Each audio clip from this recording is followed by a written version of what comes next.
Hello बच्चों, let's read the question. From a building, two balls A and B are thrown such that A is thrown upward and B downward with same velocity. V and VB are the velocity on reaching the ground. Then here we have given four relations.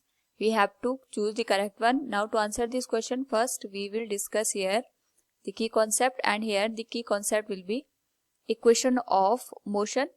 तो जब भी हम यहाँ पे constant acceleration की बात करते हैं, वेलोसिटी टाइम डिस्प्लेसमेंट के बीच में रिलेशन दिखाने के लिए इक्वेशन ऑफ मोशन का यूज किया जाता है. That is v equals u plus minus a into t, s equals ut plus minus half at square, and third one is v square equals u square plus minus 2as.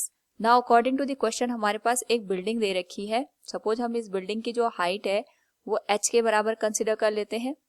यहां से एक ball A है जिसको हम upward direction में फेंकते हैं u velocity के साथ. दूसरी बॉल B है जिसको हम डाउनवर्ड डायरेक्शन में फेंकते हैं विद वेलोसिटी u. नाउ सबसे पहले अगर हम बात करें यहाँ पे A के लिए, तो जब ये अपने हाईएस्ट पॉइंट पे जाएगी उस पर्टिकुलर केस में इसकी जो फाइनल वेलोसिटी होगी वो 0 के बराबर आएगी, और उसके बाद जो ये A बॉल है ये अगेन डाउनवर्ड डायरेक्शन में मूव करते हुए ग्राउंड तक पहुंच जाएगी.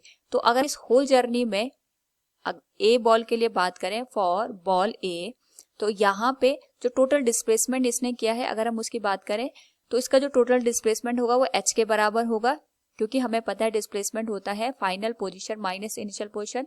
यानी इसकी जो इनिशियल पोजीशन थी वो बिल्डिंग के ऊपर थी और फाइनली ये ग्राउंड पे आके यहाँ पे रुक गया. तो इनके बीच की जो डिस्टेंस है वो h के बराबर हमें यहाँ पे देखने को मिलेगी. This will be the total displacement taken place by the ball A. और इसके लिए अगर हम यहाँ पे देखें इनिशियल वेलोसिटी u के बराबर है, तो अगर थर्ड इक्वेशन ऑफ मोशन का हम यहाँ पे यूज करें that is given as v square equals u square plus 2 into g into h. यहाँ पे जो बॉल है ग्राउंड तक पहुंचते हुए अगर हम इसकी वेलोसिटी va के बराबर कंसिडर कर लें तो ये हो जाएगा va square equals u square plus 2 into g into h. H total displacement है. भले इसने यहाँ पे ऊपर को भी ये हाइट कवर की है, लेकिन जितनी हाइट ये ऊपर गया उतनी हाइट के डाउनवर्ड डायरेक्शन में भी आएगा, तो टोटल डिस्प्लेसमेंट यहाँ पे 0 के बराबर हो जाएगा. तो जो रिमेनिंग हमारे पास हाइट है वही डिस्प्लेसमेंट का यहाँ पे काम करेगी. This will be equation number first. इसी तरीके से अगर हम बात करें बॉल बी के लिए, तो इसके लिए इनिशियल वेलोसिटी u है, एक्सीलरेशन भी डाउनवर्ड डायरेक्शन में ही काम कर रहा है. सो इसके लिए हम थर्ड इक्वेशन ऑफ मोशन का यूज करके अगर इक्वेशन लिखें it will be v b square equals u square plus 2 into g into h. This will be equation number second. तो यहाँ पे राइट हैंड साइड इक्वल है तो लेफ्ट हैंड साइड भी इक्वल होगा. We can say v a will be equal to v b. So from the given question we can say here V and VB are the velocity on reaching the ground, then VA equals VB. Option B is the right answer. Hope all you understood it. Thank you and best of luck.